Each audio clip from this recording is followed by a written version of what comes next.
बिस्मिल्लाहिर्रहमानिर्रहीम। आज हमारा लेक्चर है chapter number 2 physics class first year. आज हम पढ़ रहे हैं rectangular components of vector, vector के रेक्टेंगुलर कंपोनेंट्स के बारे में। The components of a vector which are perpendicular to each other, किसी वेक्टर के ऐसे कंपोनेंट्स जो एक दूसरे के ऊपर परपेंडिकुलर होंगे कॉल्ड उस वेक्टर के रेक्टेंगुलर कंपोनेंट्स कहलाते हैं। एंगल जो बनता है किसी वेक्टर के रेक्टेंगुलर कंपोनेंट्स के दरमियान थीटा 90 डिग्री का बनेगा। The angle between the rectangular component of vector is 90 degree. अब हमने देखना है कि कैसे हम मालूम कर सकते हैं रेक्टेंगुलर कंपोनेंट्स को फ्रॉम द वेक्टर से। अगर एक वेक्टर हमारे पास गिवन हो और आपने उससे उसके रेक्टेंगुलर कंपोनेंट्स को फाइंड आउट करना है तो कैसे किया जा सकता है। तो जैसे देखें कि जो ब्लैक कलर में लिखा हुआ है OP वेक्टर लाइन जो है ना, वेक्टर A गिवन है जिसको हम रिप्रेजेंट कर रहे हैं OP वेक्टर लाइन के ज़रिए से, और ये वेक्टर थीटा एंगल बना रहा है with x axis, positive x axis के साथ थीटा एंगल बना रहा है। अब हमने इसके रेक्टेंगुलर कंपोनेंट्स को ड्रॉ करना है कि हम इसके रेक्टेंगुलर कंपोनेंट्स कैसे फाइंड आउट करते हैं। तो हम परपेंडिकुलर ड्रॉ करते हैं। हमने ये परपेंडिकुलर ड्रॉ कर दिया है। इस परपेंडिकुलर को नाम दे रहे हैं PM परपेंडिकुलर ड्रॉ किया एक्स एक्सिस के ऊपर। तो इस वेक्टर A का जो प्रोजेक्शन है, जो साया है, जो अक्ष बन रहा है एक्स एक्सिस के ऊपर, वो लाइन रिप्रेजेंट कर रही है OM लाइन। तो OM लाइन जो है ना, ये वेक्टर A का जो प्रोजेक्शन एक्स एक्सिस के ऊपर बन रहा है ना, इसको कहते हैं इस horizontal component of vector A, it is denoted bye AX। इसको हम AX के साथ ज़ाहिर करते हैं। इसी तरीके से अब हमने इसका कंपोनेंट देखना है लॉन्ग वाई एक्सिस क्या है। तो अब देखें कि हमने परपेंडिकुलर ड्रॉ किया PN परपेंडिकुलर ड्रॉ किया वाई एक्सिस के ऊपर। तो the projection of vector A on Y axis, तो वो हमें रिप्रेजेंट कर रहा है ON is the projection of vector A on Y axis called its vertical component of vector A, it is denoted by AY। तो अब बेटे ये डिस्टेंस और ये डिस्टेंस आपस में बराबर हैं। इसी तरीके से ये डिस्टेंस और ये डिस्टेंस भी आपस में बराबर हैं। इसको भी बेटे हम AX कह सकते हैं। तो इसका मतलब है कि AX और AY, ये AY अलॉन्ग वाई एक्सिस है, AX अलॉन्ग एक्स एक्सिस है। ये अलॉन्ग एक्स एक्सिस डायरेक्शन को ज़ाहिर करने के लिए I यूनिट वेक्टर का इस्तेमाल करते हैं, और अलॉन्ग वाई एक्सिस डायरेक्शन को ज़ाहिर करने के लिए J यूनिट वेक्टर का इस्तेमाल करते हैं।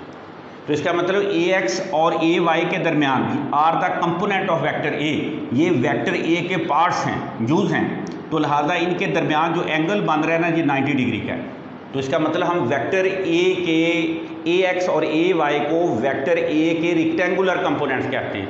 तो यही डेफिनेशन हमने यहाँ पढ़ी थी। किसी वेक्टर के ऐसे कंपोनेंट्स जो आपस में परपेंडिकुलर हों कॉल्ड इट्स रेक्टेंगुलर कंपोनेंट्स कहलाते हैं। तो AX और AY are the rectangular components, क्योंकि एंगल दोनों के दरमियान 90 डिग्री का है, are the rectangular component of vector A, वेक्टर A के रेक्टेंगुलर कंपोनेंट्स कहलाते हैं। किसी भी वेक्टर A के रेक्टेंगुलर कंपोनेंट्स की फॉर्म में ऐसे हम राइट करते हैं। वेक्टर A है, AX और AY इसके रेक्टेंगुलर कंपोनेंट्स हैं, यानी वेक्टर A का X component along X axis है। I यूनिट वेक्टर शो कर रहा है कि this is along X axis, और AY are the rectangular component है वेक्टर A का, this is along Y axis. ये यूनिट वेक्टर जो है ना, वो डायरेक्शन को ज़ाहिर करता है कि ये इसका वेक्टर A का जो कंपोनेंट है AY, this is along Y axis है।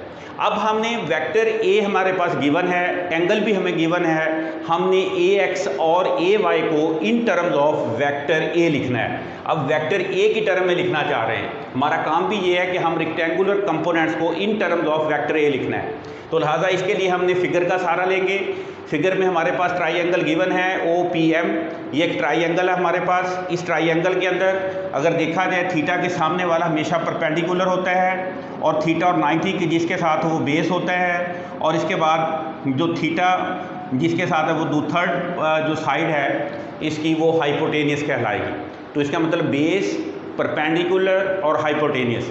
हमने यहाँ पर कॉस थीटा इस ट्राइंगल के अंदर OPM ट्राइंगल के अंदर हम कॉस थीटा लेंगे। कॉस थीटा जो होता है वो बेस ओवर हाइपोटेनियस होगा। ये बेस है और ये आपके पास हाइपोटेनियस बनेगा। बेस की जो लेंथ है वो OM है और हाइपोटेनियस की लेंथ है वो OP है। तो लिहाजा cos थीटा ये वाली लेंथ OM AX के बराबर है और आपके पास OP जो है ना बेटे ये आपके पास A के बराबर है मैग्नीट्यूड ऑफ वेक्टर A के। तो लिहाजा हम cos theta is equal to AX बटा A, हमने AX को मालूम करना था, यानी this is the horizontal component of vector A, in terms of vector A लिखना था, तो AX is equal to A cos theta आ जाएगा।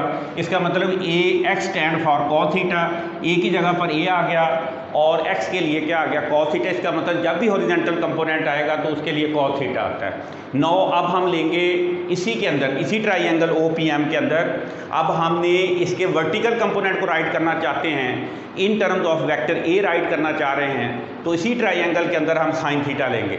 तो इसी ट्राइंगल OPM के अंदर हम साइन थीटा लेंगे। साइन थीटा होगा परपेंडिकुलर ओवर हाइपोटेनियस। परपेंडिकुलर आपके पास कौन सा है बेटे, लाइन है जो लेंथ है P और M की, और हाइपोटेनियस होगा OP लाइन, वेक्टर लाइन की लेंथ।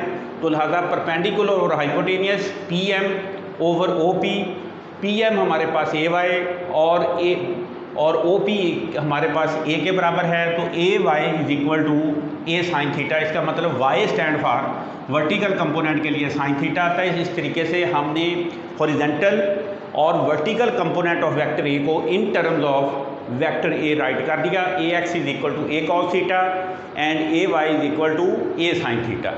अब हमने इसके रिवर्स को फाइंड आउट करते हैं कि how we find vector A from its rectangular component. अगर वेक्टर A के रेक्टेंगुलर कंपोनेंट दे दिए जाएं और हमने वेक्टर A को फाइंड आउट करना है, तो हम कैसे फाइंड आउट करेंगे। तो AX अलॉन्ग X एक्सिस है, अलॉन्ग X एक्सिस जो यूनिट वेक्टर इस्तेमाल होता है वो I होता है, अलॉन्ग Y एक्सिस जो यूनिट वेक्टर डायरेक्शन के ज़ाहिर करने के लिए ये यूज़ करते हैं।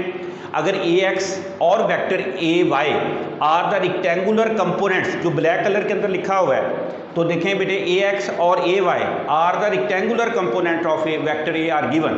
अगर ये हमें दिए हुए हैं तो आपने इन दोनों वेक्टर को by using head to tail rule add किया और इनके रिजल्टेंट को ड्रॉ किया, और जो OP लाइन है B दे रिजल्टेंट, इनका रिजल्टेंट बनेगा जिसको हम वेक्टर A कहते हैं। तो AXI और AYJ B the rectangular components हैं, यानी AX अलॉन्ग X एक्सिस है और AY अलॉन्ग Y एक्सिस है, ये वेक्टर A के रेक्टेंगुलर कंपोनेंट्स हैं। तो अगर हमारे पास ये दोनों गिवन होंगे, आप इन दोनों वेक्टर को ऐड करोगे by using head to tail rule and find their resultant, और उसके रिजल्टेंट को फाइंड आउट करोगे। अब आपके पास जो रिजल्टेंट बनेगा, तो इसका मतलब वेक्टर A के अगर रेक्टेंगुलर कंपोनेंट्स गिवन हो तो वेक्टर A को राइट कैसे करते हैं कि इसके हॉरिजॉन्टल कंपोनेंट के साथ I लिखते हैं और वर्टिकल कंपोनेंट के साथ J लिखते हैं। अगर कोई वेक्टर ऐसे लिखा हुआ हो कि AXI प्लस AYJ, तो इसका मतलब ये हुआ कि this is the rectangular component of vector A हैं। अब हमने इसकी मैग्नीट्यूड को फाइंड आउट करना चाहते हैं वेक्टर A की इन terms of their rectangular components की टर्म में, तो हम ये ट्राइंगल लेंगे आपके पास OPM, ये इसी ट्राइंगल को यूज़ करेंगे। इस ट्राइंगल के अंदर दो साइड अगर हमारे पास गिवन हो और आपने थर्ड साइड को मालूम करना है, तो आप पाइथागोरस थ्योरम का इस्तेमाल करोगे। तो इस ट्राइंगल के अंदर आप बेटे पाइथागोरस थ्योरम का इस्तेमाल करोगे। पाइथागोरस थ्योरम होता है हाइपोटेनियस का square is equal to base का स्क्वायर प्लस परपेंडिकुलर का स्क्वायर, और हाइपोटेनियस है आपके पास OP का स्क्वायर आ जाएगा। OP वेक्टर लाइन की मैग्नीट्यूड का स्क्वायर है, OM वेक्टर लाइन है, इसकी मैग्नीट्यूड का स्क्वायर है, PM की मैग्नीट्यूड जो आपके पास वेक्टर लाइन है PM, इसकी मैग्नीट्यूड का स्क्वायर है।